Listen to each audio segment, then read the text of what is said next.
আলাইকুম গাইস, কেমন আছো তোমরা সবাই? চলো আজকে আমরা মাটির চুলায় পিঠা বানাবো। দেখে তো বুঝেই ফেলেছো, আজকে আমরা চিতই পিঠা বানাচ্ছি। শুধু চিতই পিঠাই খাবো না, আজকে আমরা এই চিতই পিঠাকে দুধ রসে ভেজাবো। আমাদের এলাকায় এটাকে ভেজানো পিঠা বলে, অনেকেই দুধ চিতই বলে থাকে।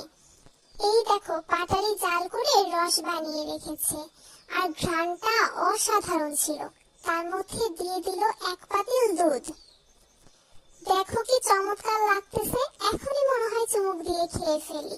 তারপর আরেকটা চুলায় যে পিঠাগুলো বানানো হচ্ছিল, ওই পিঠা ঢাকনাটা তুলে এখন একটা একটা করে পিঠা আমরা এই দুধ রসের মধ্যে ডুবিয়ে দিব। এই পিঠাটা সাধারণত রাতে বানালে খুব মজা হয়, বুঝছো?